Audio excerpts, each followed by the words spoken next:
Hello, and welcome to the Parenting Without Power Struggles podcast. I'm your host, Susan Stiffelman, the author of Parenting Without Power Struggles and Parenting with Presence, an Eckhart Tolle edition. I'm also a marriage, family, and child therapist, a credentialed teacher, a longtime parent coach, and a mom. And I am very, very glad that you're here. This podcast is really about helping you raise confident, caring, compassionate children with more joy and with fewer power struggles. It's so much fun for me and really an honor to share some of the things I've learned over the 40 plus years I've been doing this work. Before we get started, please make sure that you're getting all of our updates by visiting susanstiffelman.com. You can sign up for my newsletter. You'll get lots of news and inspiration and also all the updates because we have some great programs for parents, including a recent phenomenally cool class, Reducing Behavioral Challenges with Tools from Neuroscience with Dr. Mona Delahook. That's still available. And an upcoming class with the wonderful authors of The Self-Driven Child, William Stixrud and Ned Johnson. So be sure to stay in touch.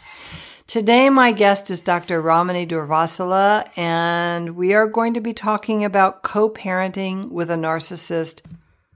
Dr. Ramani's YouTube channel has millions of followers, and she has hundreds of videos on this topic. And today we did a deep dive into the particulars around raising a child with a narcissistic co-parent.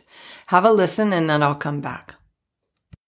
Okay, Ramani, we're going to have quite a conversation. I'm so happy that you're here. My gosh, you're just making a huge, huge difference in the world. And I'm thrilled that we can share you with our wonderful podcast audience. Let me just give a little bit of your bio.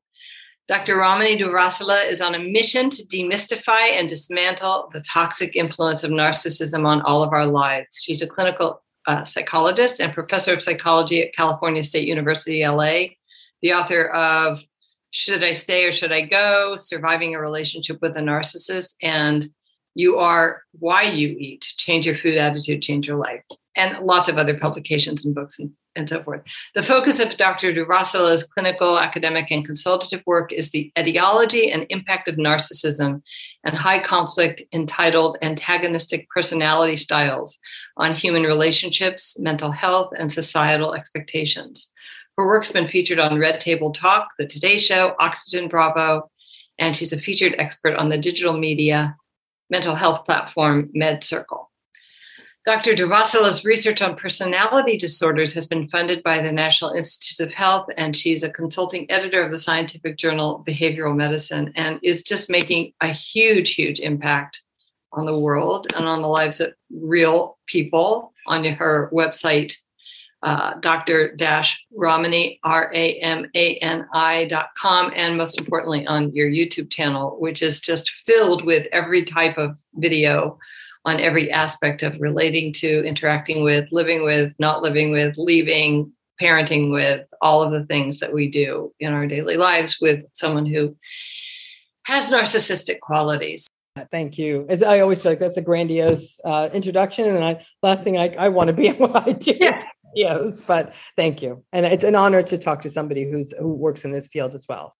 I mean, it was so fun when we finally kind of met sort of just that kindred spirit, because as you know, Wendy Beharry and I have a group, Co-Parenting with a Narcissist, which is just the most beautiful, touching, painful gathering of parents. And, but there aren't a lot of people who specialize. In fact, Wendy was not available a couple of years ago. And I reached out to just a few people in the field, and you were unavailable for scheduling issues, but there were a few who said, I don't know what to tell parents. They just, they can diagnose it, they can discuss it, they can theorize about it, but the pragmatic, how do you live with someone or co-parent after a separation when you still have children in common? Mm-hmm. It's so challenging, Susan, because at some level, to do this work realistically, you really feel like an executioner. The news is largely bad. And I have to say that I feel ethically my role is to really sort of maintain rather realistic expectations for what a person is going to go through. Not only sort of how stormy this journey is going to be, but that this will impact their children. And I think, to me, the hardest part of the parenting work is the damned if you do, damned if you don't of it all. If they stay in the relationship, then the children witness this, really this contemptuous, at times even abusive marriage between two parents, which can leave them with very sort of distorted constructs of not only what human relationships and marriage or close relationships are about, but also the anxiety that comes from living in a house that's so fraught with tension. But so many parents struggle with this idea of, I don't want to lose my children 20, 30, 40, or 50% of the time. At least if I'm under the same roof as them, I can be a source of solace and comfort for them. And then on the flip side is that people say, well, I don't want them to witness this, so they leave, because it really does become untenable. And then all the tensions that come with that. And I have to say that the destination that the vast majority of children who have to survive these kinds of narcissistic sorts of co-parenting or marital situations their parents are in is anxiety, severe, lifelong anxiety. And I tell the parents, I've got to prepare you for this. And I think what really is tragic, that is in that smaller segment of cases, if I were to spitball number, somewhere to 10 to 20%, where their children in adulthood go on to have those narcissistic patterns and traits themselves, which is its own form of devastation. So, and then there's a whole smattering of the other issues. Like, I think that children who grow up in these situations also have issues around self-regulation, which can manifest in things like substance use issues, eating issues or eating disorder, gambling, like social media obsessiveness, like an obsessiveness that's used as a self-regulation, having grown up in such a dysregulated environment. So, not to bum anybody out, because I know that that's a lot to take in at the beginning of this conversation, I'm going to also play the part of Pollyanna and not undo anything you've said, because you're a realist and you're setting realistic expectations. And thankfully, there are things that we can do. Yes. Things we can do to mitigate the likelihood of those things happening. And that's what, Wendy and I see every month when we work with parents, that we see positive movement. We see improvement in not only their well-being, the co-parent, the healthier parent, but also in their children. And a big part of that rests on how we both accept, come to terms with. When you and I were talking recently, we talked about the grief. Mm-hmm. And it's a huge piece to accept this is the situation. Yes, begging, discussing, sending your partner articles about the damage being done to the children is not helpful. So I love that you're so clear. Let's start with give up on all that. And what can we do as a parent to reduce the likelihood of your kids experiencing some, anxiety or taking into their adult life some of the remnants or the residue of what they experienced as a child? And there are things that parents can do. So I want to talk about that. But first, I want to sort of help people know, well, is this what I'm dealing with? So can you just talk about some of the classic indications or predictable behaviors that point to the possibility that one's co-parent is a narcissist and what that even is?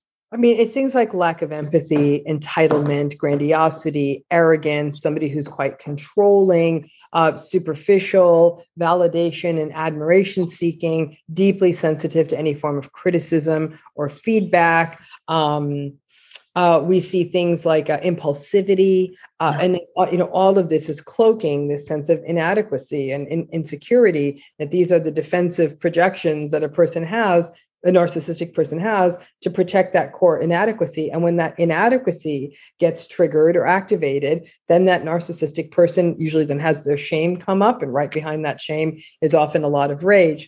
But we can't forget the vulnerable presentation of narcissism, which is characterized by a sense of victimhood, of sullenness, resentfulness, often more of an introversion, whereas a classical grandiose narcissist is quite extroverted. The vulnerable narcissist tends to be quite introverted. We tend to see more social anxiety there. We tend to see more of a woe is me, kind of a sad sack, hangdog. Life was never fair to me. Nothing ever goes my way. And partners in those relationships often find themselves constantly babysitting the narcissistic person's vulnerability, constantly having to provide reassurance to the point of sheer exhaustion, and often almost kind of enabling it. Like, what can I do? Who can I call? let's do this. I'll get my parents to loan us money. Like it's constantly trying to prop them up. Nothing is ever enough.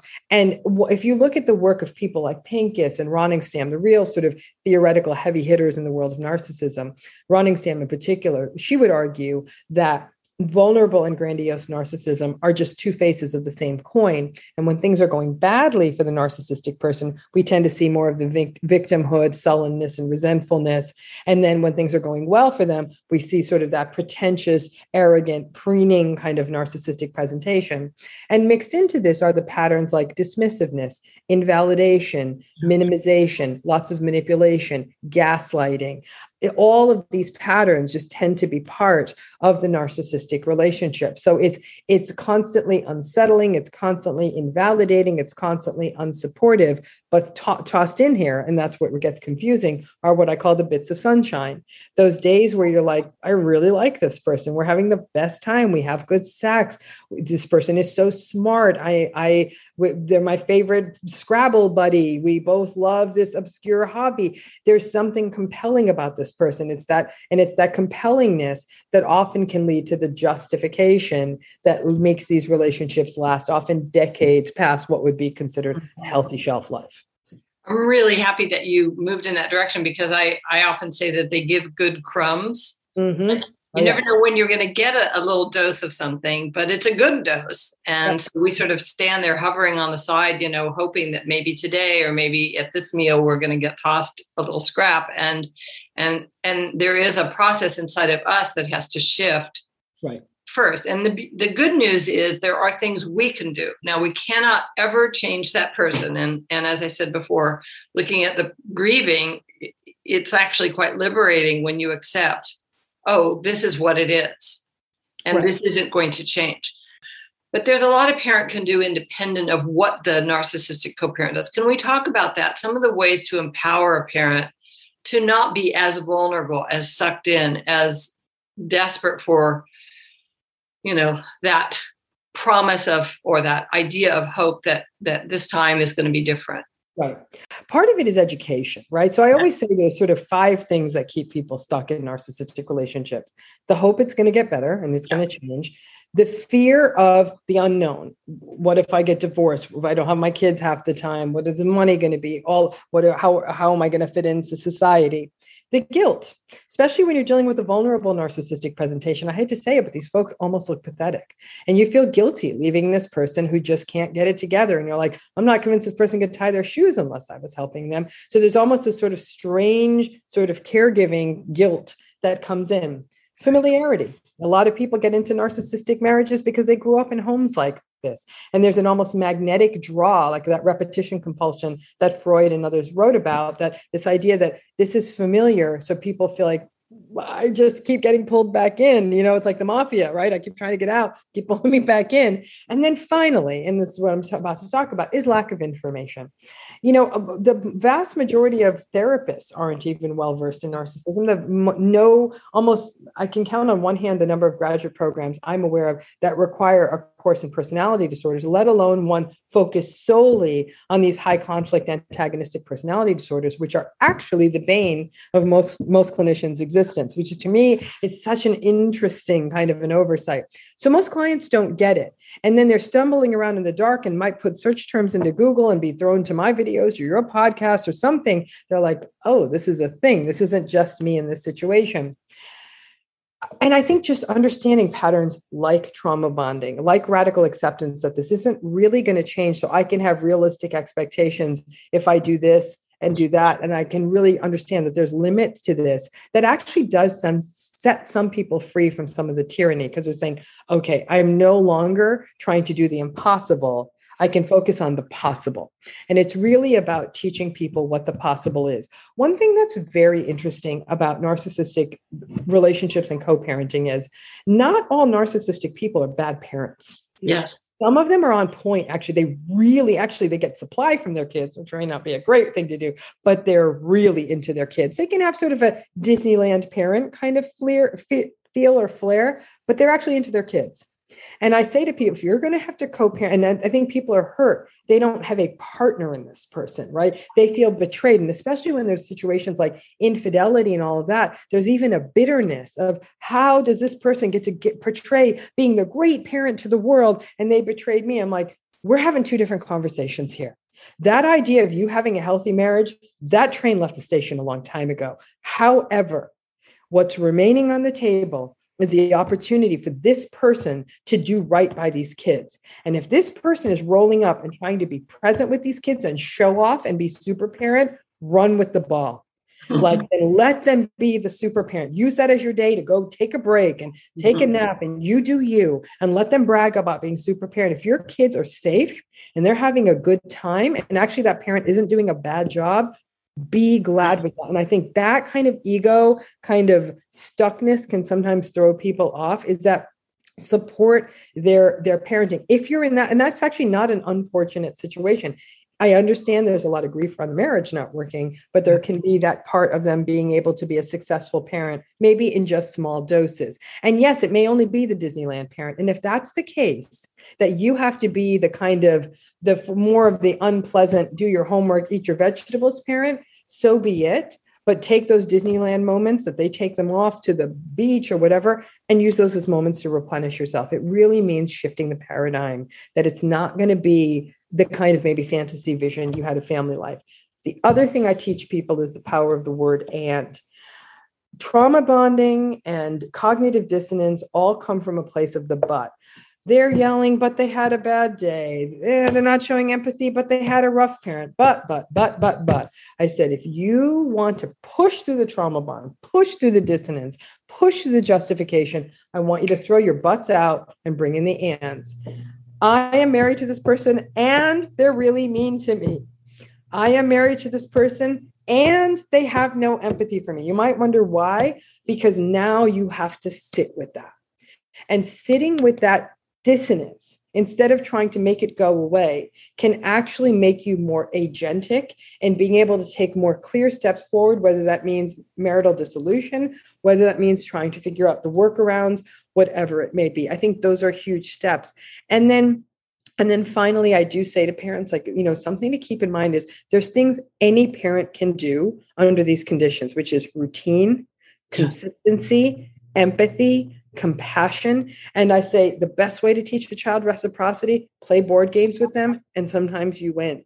I remember, this wasn't my story, but I remember being with kids and playing a game, and it was like Chutes and Ladders, and I won. And the child became upset.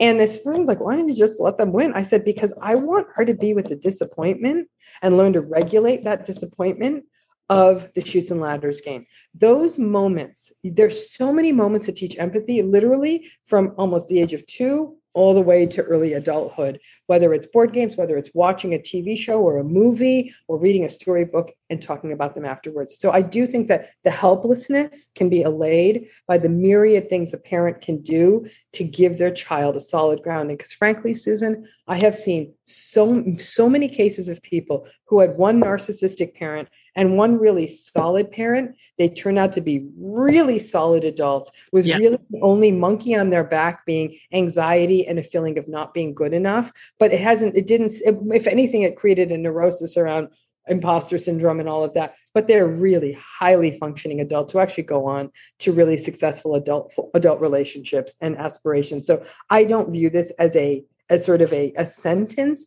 but I do think that parents have to remind themselves, even if they're co-parenting with a narcissist, you have to grieve the idea that you've got a partner in this, that you're doing this on your own, and there's a lot you do on your own. Oh boy, that's great, because I'm all about both the education and the training, which is why I'm in the business I'm in and why you're in the business. I mean, this is what we're trying to magnify our message as loudly and widely as we can, because it is a turning point, I think, societally, for people to start to take a step back and go, this doesn't feel right. Maybe it isn't right. Maybe I'm actually barking up the wrong tree, as they used to say. So training and education, but also that there are things that we can do as a stable, healthy parent often the parent that the child's like, God, you're so controlling. You're so mean. Dad, mom lets me do whatever I want. Why can't I have more screen time? You're so uptight. And we sort of have to kind of live with that.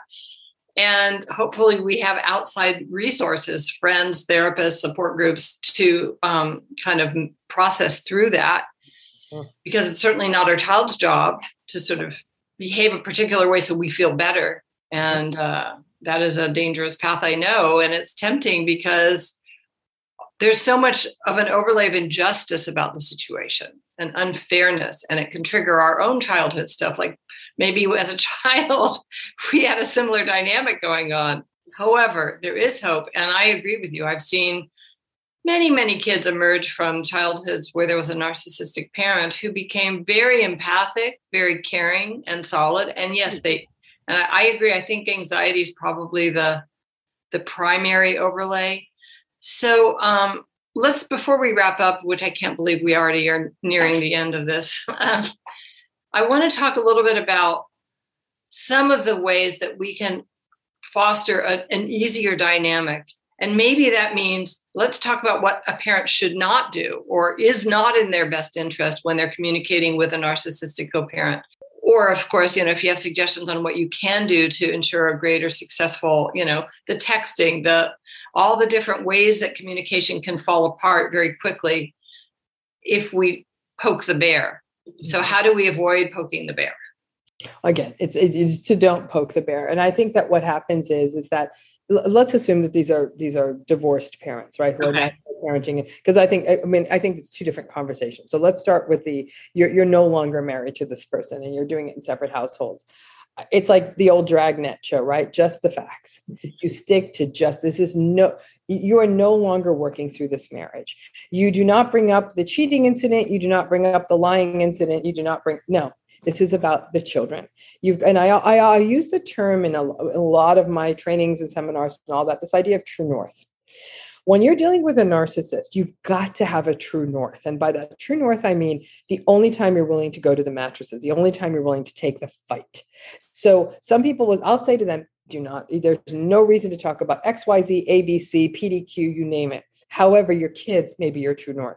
You may be willing to take the battle, take the bait, really communicate clearly, knowing it's going to be an ugly ending, but at least you'll know I got it down to say, such and such, they need to go to this doctor. You might fight for them to get therapy. You might fight for them to go to a different school. And the other parent is fighting. I've seen numerous people have to go to the deepest, darkest fights to get their children into therapy. And I'm like, this fight is worthy. We're going to keep helping you push through it.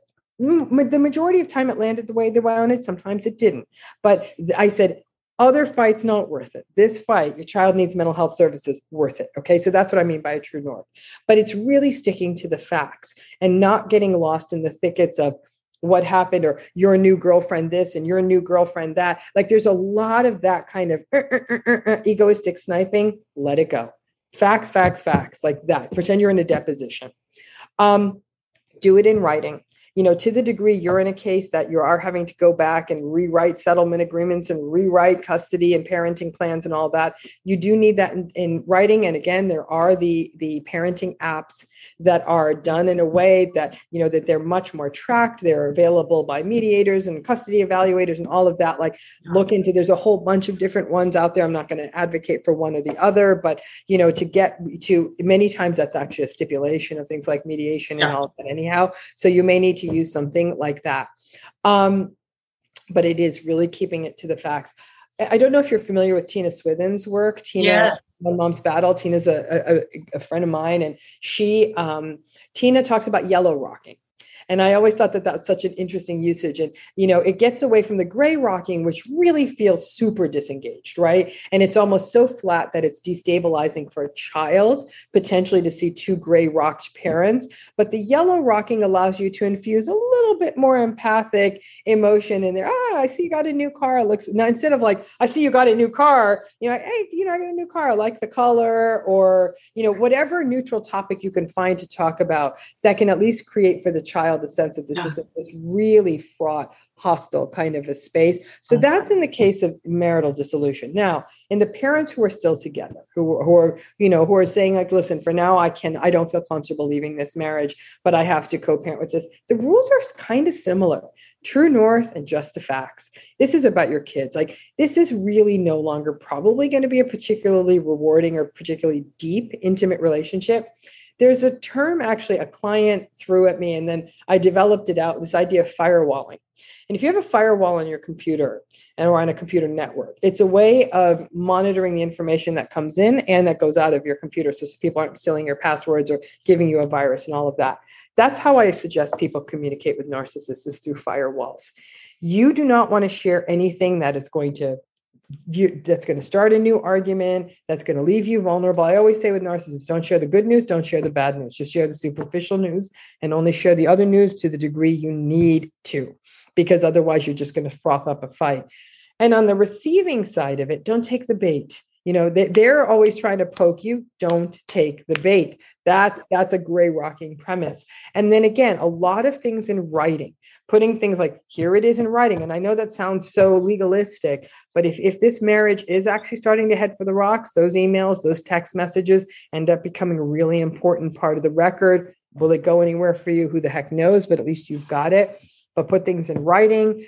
But I always say with a narcissistic parent, going back to this idea of a true north, if something matters to your child and that narcissistic parent is notoriously inconsistent or doesn't follow through, what you don't want is your child losing out on an opportunity by you assuming that that narcissistic parent is going to perform, get the application in on time, whatever. This is where I'm saying that when you're co-parenting with a narcissistic co-parent, you're basically a single parent with an elephant on your back. You're having to do all the hard work of single parenting with a person in your house who's antagonizing you. But when something's high stakes, true north, you've got to step up and do that for your child. And does that mean you're doing the disproportionate labor? Yeah, it does. And it's not fair, and life's not fair.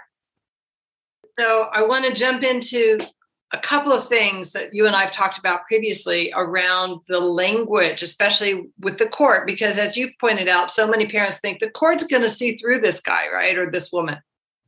Yeah.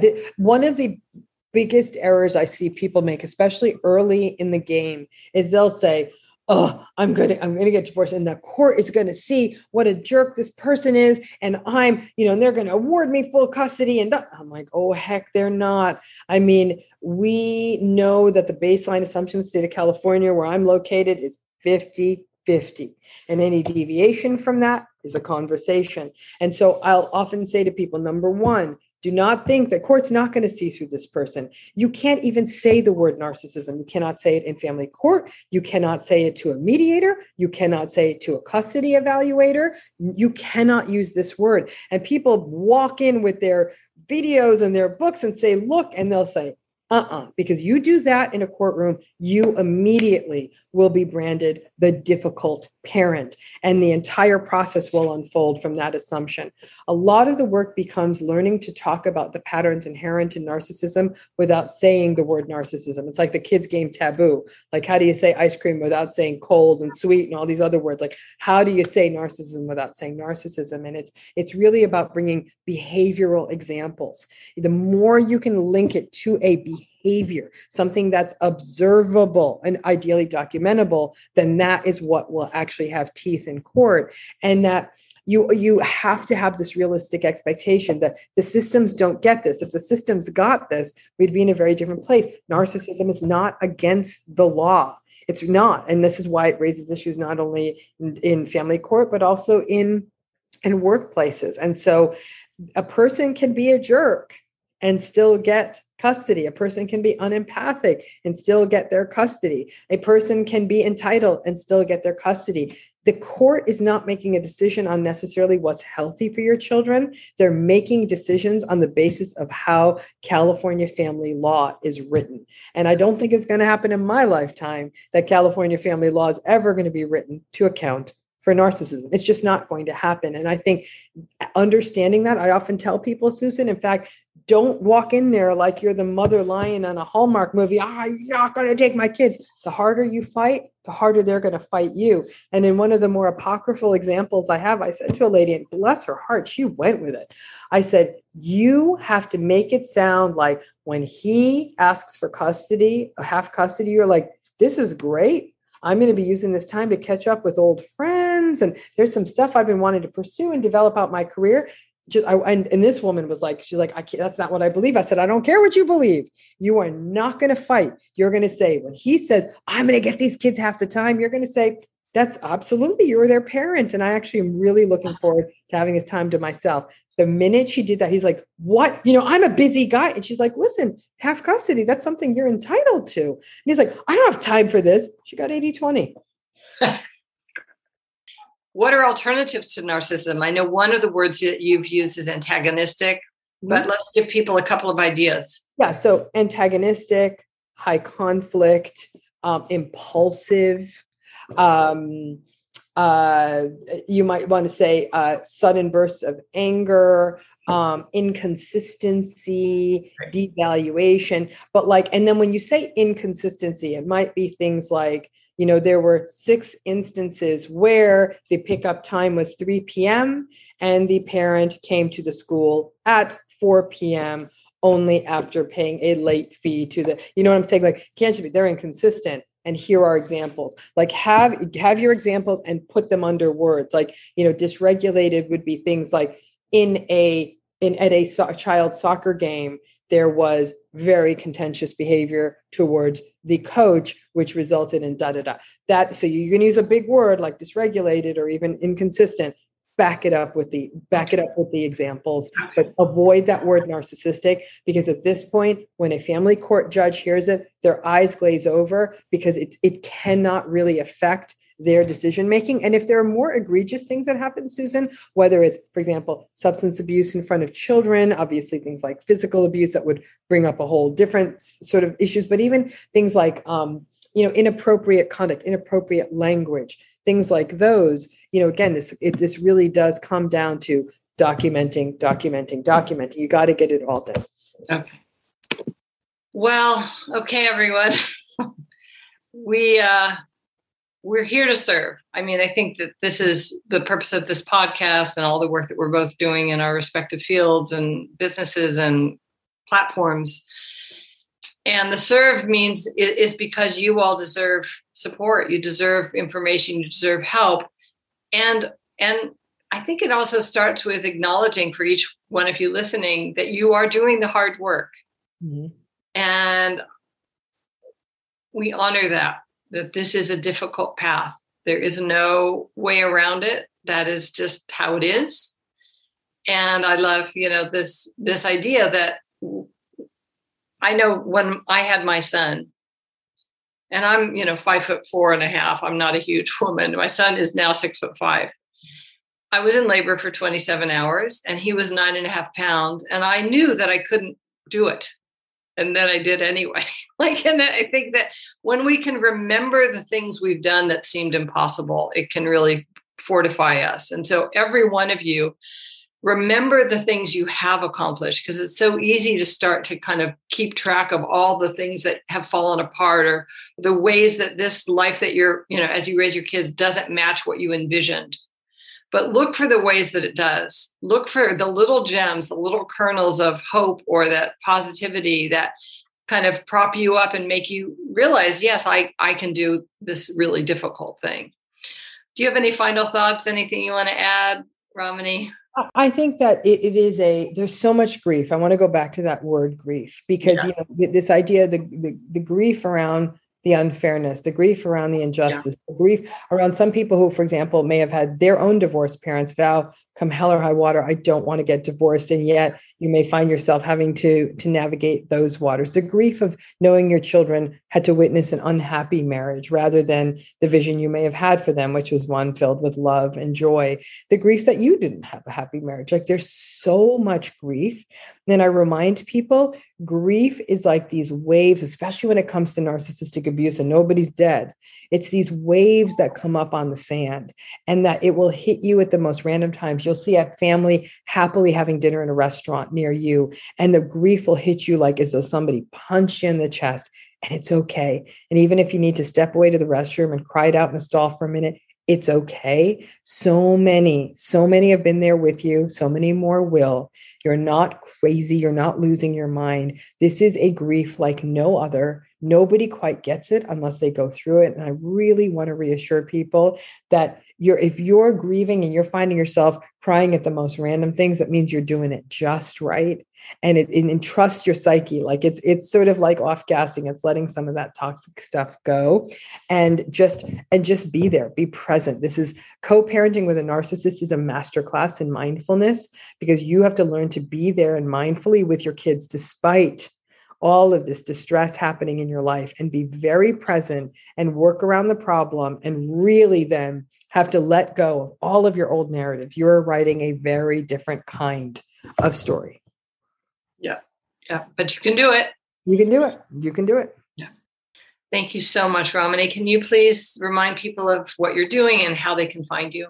Yeah, please come on over to the YouTube channel, join us, subscribe to the channel. We put out new content every day. And so we always welcome suggestions. In fact, I think some of our best videos actually came from viewer suggestions, and that led to me researching and doing a deeper dive into a topic. And so, I mean, really, please know that this is me having the pleasure of researching issues and then bringing them almost in a crowdsourced way. So please do join us. And if you hit that little bell, you'll get notified every day when that new video comes out. Please also check out my website, drramani.com.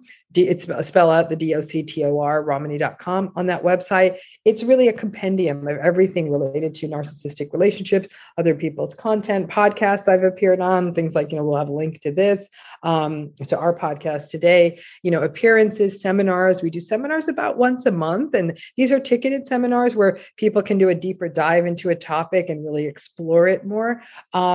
And then, and on there, you'll find information about my books and all of that stuff too. You can even go to other sites like MedCircle, where I do regular interviews with them if you're interested in that. So you can find me lots of places and talking about this in lots of different ways. So I do hope people, if they're looking for information, I consider the YouTube channel to be really almost like a real library, if you will. Yes. Yes.